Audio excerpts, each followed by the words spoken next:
বাংলাদেশ থেকে এসে কলকাতা দখল করতে দখল করতে কেন আসবো?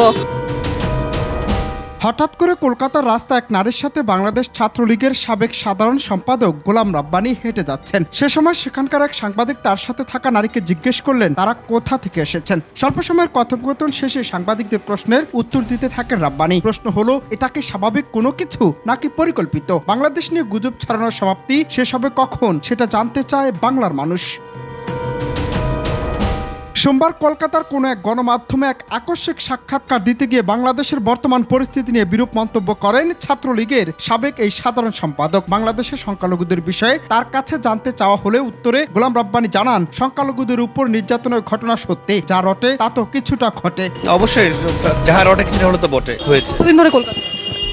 আমরা আসছি এক সপ্তাহ হয়েছে। এক সপ্তাহ হয়েছে। বাংলাদেশের পরিস্থিতি নিয়ে কি?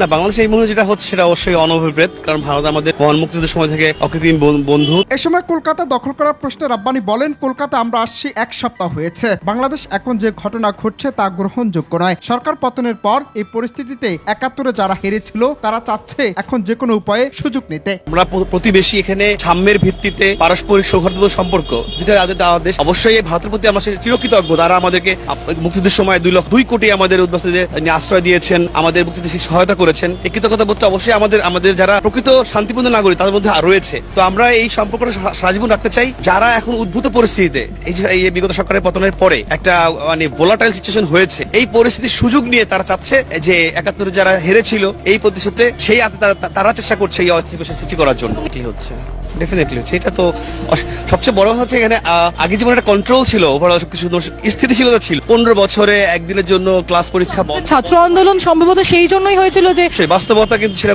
দেখা যাচ্ছে না। কারণ হচ্ছে আপনার জনজীবনের যে জানমালের নিরাপত্তা, মানুষ কি চায় সবচেয়ে জানমাল নিরাপত্তা, সেইটা অনেক ক্ষেত্রেই ম্যাক্সিমাম ব্যাহত হচ্ছে। জানমালের নিরাপত্তাটা প্রাইম ফ্যাক্টর এখানে। ল অ্যান্ড অর্ডার আমি বলবো যে টোটাল ক্যাওয়াস এই মুহূর্তে। আগে যেমন আমার প্রাক্তন প্রধানমন্ত্রী শেখ হাসিনা তিনি যেভাবে ধরে রেখেছিলেন, সবকিছু সুন্দরভাবে কন্ট্রোল করতেন অথবা স্থির রাখতেন, এইটা এখন নাই। এখন যে যার মতো এরকম হাজার টেস্ট খোলা তৈরি হয়েছে, যে যার মতো ইচ্ছাধীনভাবে কাজ করছে। এই কারণে এই ক্যাওয়াসটা, এবং সেটা এই সরকার তারা তো ওই অনভিজ্ঞ বা তারা পারছে না।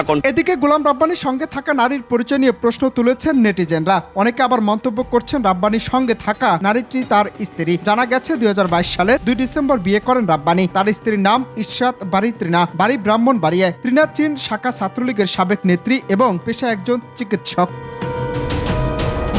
অনন্ত হাসান মাসুদ, বাংলা টিভি।